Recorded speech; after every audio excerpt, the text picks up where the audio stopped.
Before playing a West Coast gangster in Ruben Fleischer's 2013 flop Gangster Squad, Sean Penn would be up against East Coast gangsters in Phil Joanou's sophomore effort after the 1987 teen comedy 3 O'Clock High, a box office dud grossing $3.6 million on a $5 million budget, and garnering mixed reviews with film critic Roger Ebert giving the picture 1 out of 4 stars, calling it a dumb teen movie, which later gained notoriety and developed a cult following.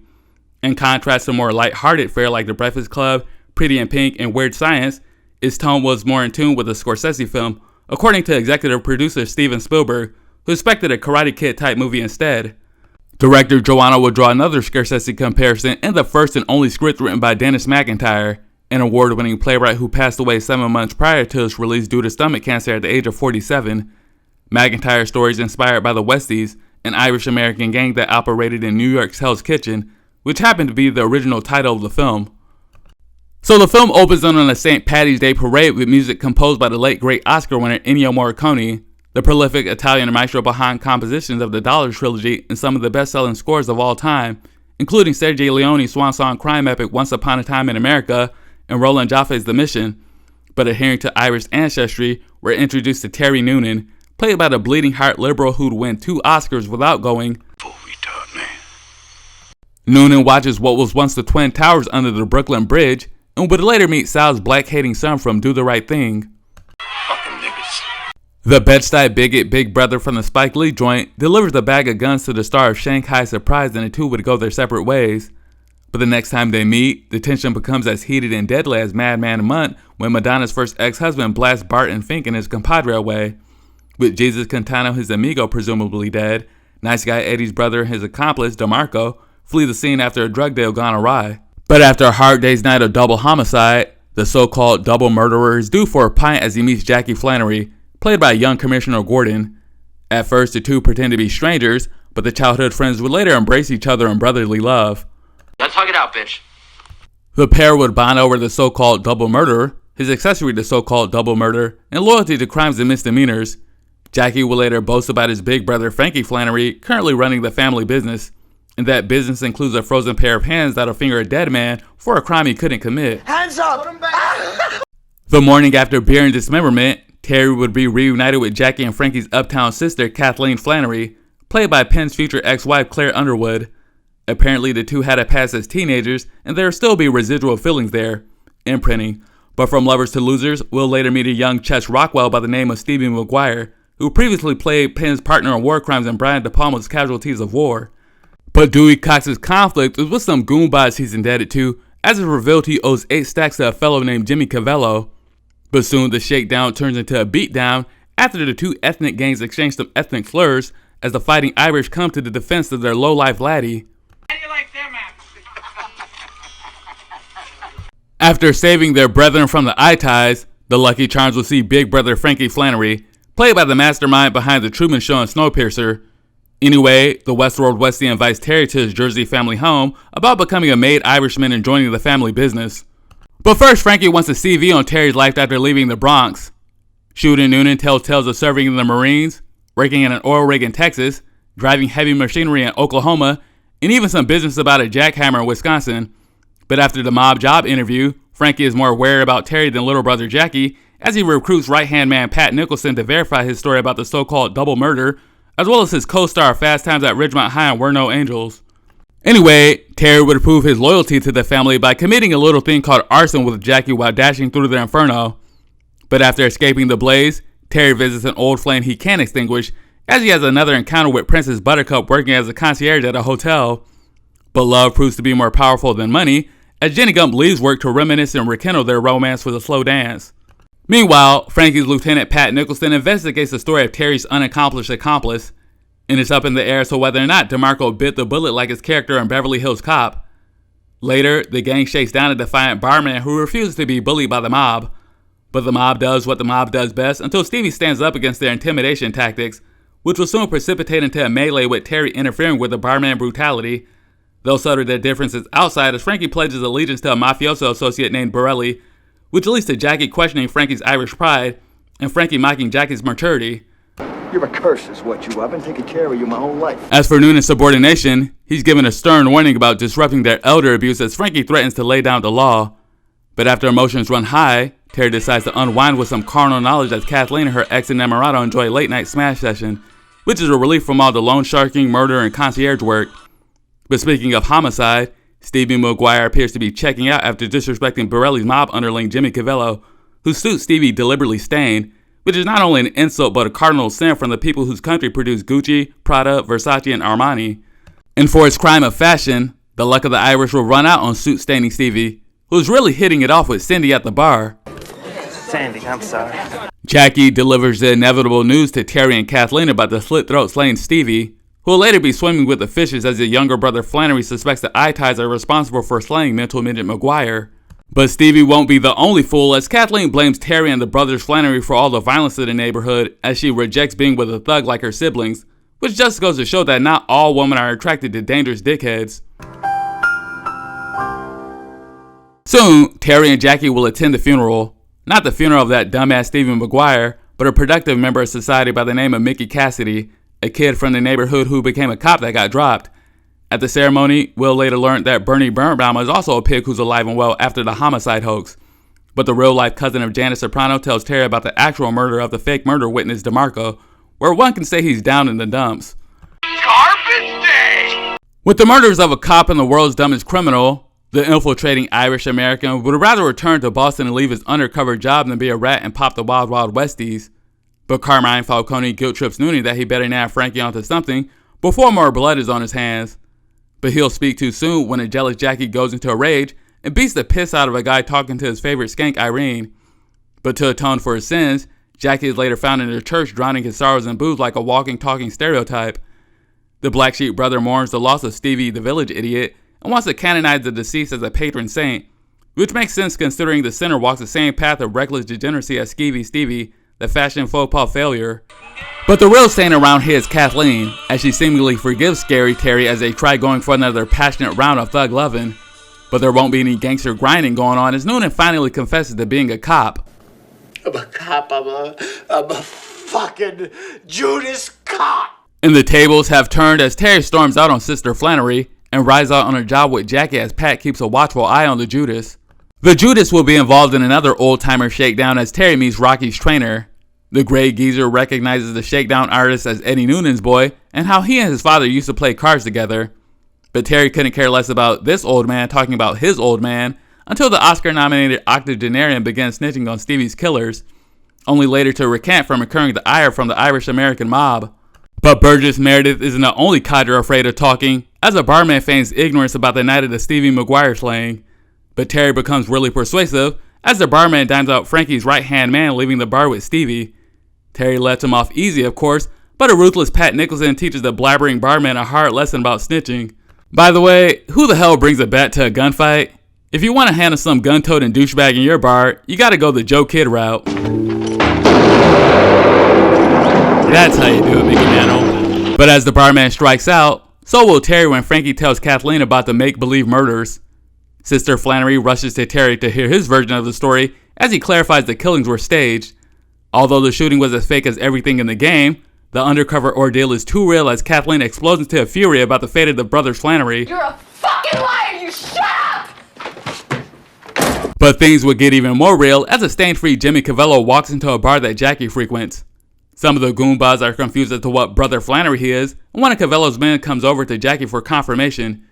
Jackie clears the air and is invited to have a drink with the eye ties, but the only thing that can quench his thirst is revenge for what they supposedly did to St. Stevie, all while soiling their fine fabrics in the process. Fuck it. The triple homicidal hothead casually vacates the bar without a care in the world and plays cards afterwards like nothing ever happened. But a cranky Frankie barges in and scolds his screw-up brother that he may have ruined the deal of a lifetime with the Borelli connection. Borelli requests a sit-down with Frankie about the murdered mafiosi as Jackie and the crew wait across the street prepared for a gangland war. But the crime bosses come to a truce of taking care of Jackie Flannery, Godfather Part 2 style. Honor killings aside, the anxiety is at a fever pitch as Frankie's timing with the Don concerns his wild brother as to whether or not to turn the greaseballs into greasespots, which would only cause more calamity and catastrophe. But when Frankie fails to make the call, Jackie decides to make the hit in broad daylight before Frankie appears safe and sound. Borelli witnesses the scene and warns his Irish Goomba that starting a war with his crime family wouldn't be too wise on his part. Frankie, hope you're not looking to start a war here. In a war we would crush you. You understand? But everyone leaves unscathed so far as the betraying Big Brother lies about the peace between the two, and that Borelli has a job for both of them about wasting some Haitians on the Lower East Side. Simple Jack Flannery is relieved as Frankie embraces his doomed brother like the Judas Terry thinks that he is, but as Noonan tries to tell Jackie the truth about Frankie's treachery, Jackie doesn't want to hear any of it like Sister Flannery. You go somewhere and you think about what you say. After thinking about what was said, Terry is forgiven as Jackie tags along for the murder mystery. His flesh and blood arrives without the Italians by his side, all to Jackie's surprise, and that's when fratricidal Frankie gives a farewell to his Irish Fredo. Hi, Jack. Bye, Jack. With Terry on call about the location mix-up from Battery Park to Pier 84 with his superior Nick Richardson, Noonan cannot prove who put an end to serious blackjack shenanigans. With the grim and dim sibling laid to rest and joining the patron saint of dullness, Terry suspects Michael Corleone Flannery of committing the crime. You dick! This retort leads to fratricider Frankie nearly echoing Borelli that a feud with the Irish-American mob wouldn't be too smart on Terry's part. If you and me are on a collision course, that would not be very smart of you. But the undercover cop calls the Brutus brothers bluff and leaves the balding bastard boss with a parting gift. Applesauce, bitch. Terry Noonan is a dead man walking as far as Frankie is concerned, as the infiltrator revisits his first love for the last time. The cop reveals his thoughts about her killer Ken and how Jackie had a Cain and Abel ending, among other ideas rolling in his mind, including the utterance of the title of the film. You believe in angels or the saints, or there's such a thing as a state of grace. Kathleen appears numb and nonchalant about the film's title and the Flannery fratricide, as a law-abiding sibling prepares to go out on a date with a nice guy for a change. Bullshit. While Kathleen searches for Mr. Wright, the IRA wannabes search for Mr. Rat as they storm his abode and find Terry MIA. The not-so-undercover cop is at a crossroads at Grand Central Station as to either return to Boston and look over his shoulder for the rest of his life or deal with the heat from the hoods in Hell's Kitchen.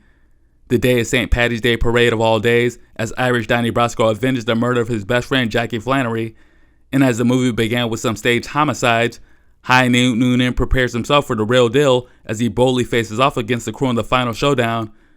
And thus the shootout begins between Terry and Frankie's right-hand man, Pat Nicholson, who gets it in the right hand and becomes the first to drop like his last victim. Success!